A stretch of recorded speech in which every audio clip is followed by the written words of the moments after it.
ये बताओ कि क्या आपके पास इतनी लंबी मेजरिंग टेप है जो हमारे पृथ्वी की कमर माप सके? आपको ये जानकर हैरानी होगी कि आज से तकरीबन 2000 साल पहले ग्रीक मैथमेटिशियन एरास्टोथीन्स ने ये काम सिर्फ एक लकड़ी के टुकड़े से करके दिखाया था। लेकिन कैसे?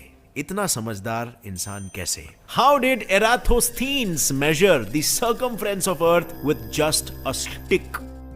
आज से तकरीबन 2250 साल पूर्व एराटोस्थीन्स नाम के ग्रीक मैथमेटिशियन और एस्ट्रोनॉमर ने यह पता लगाया था कि हमारे पृथ्वी की कमर का नाप क्या है, और वो भी बस सिर्फ एक लकड़ी की मदद से।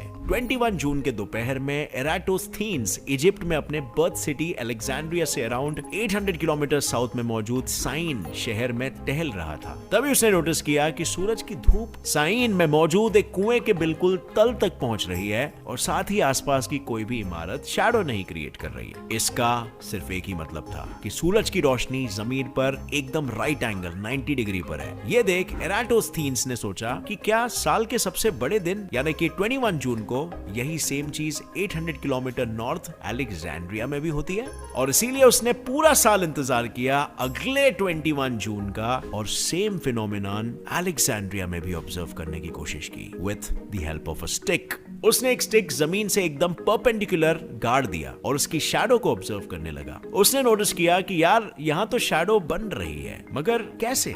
इसका बस एक ही मतलब हो सकता था कि अर्थ का सरफेस कर्व्ड है, जिसकी वजह से 21 जून को साइन में तो धूप सीधे ऊपर से टपकती है, लेकिन अलेक्जेंड्रिया पर वो एक एंगल से पहुंचती है। और इस एंगल को पता लगाने के लिए एराटोस्थीन्स ने अपने दिमाग में स्टिक के टिप और शैडो के टिप के बीच एक इमेजिनरी लाइन खींच दी और एक राइट एंगल ट्रायंगल बना दिया। लेकिन अर्थ की कमर नापने के लिए उसे इस ट्रायंगल के राइट एंगल की नहीं, बल्कि उसके ऊपर मौजूद एंगल की जरूरत थी। अब वो क्यों?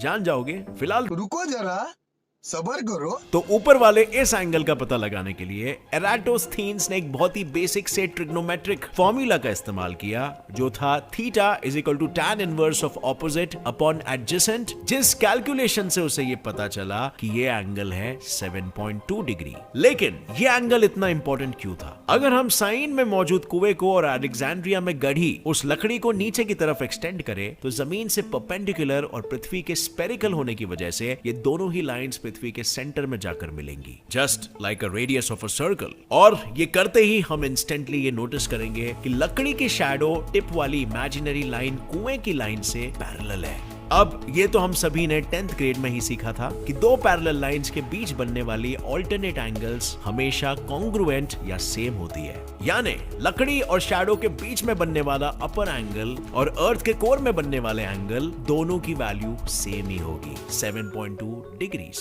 तो अगर ये कोर में बनने वाला एंगल 7.2 डिग्री है और उसके ऑपोजिट में बनने वाला आर्क 800 किलोमीटर लंबा है, तो फिर पूरा सर्कल जो कि 360 डिग्री एंगल शो करता है, उसका आर्क कितना लंबा होगा? ये एक बहुत ही सिंपल सा रिलेशनल कैलकुलेशन है, जिसमें आपको बस 800 को मल्टीप्लाई करना है 360 से और फिर उस वैल्यू को डिवाइड कर देना है 7.2 से। तो चलो बताओ क्या आंसर है? I N 40,000 kilometres. जी हाँ, ये आंसर ऑलमोस्ट 99% एक्यूरेट है, जो इस साइंटिस्ट ने 2250 साल पहले जान लिया।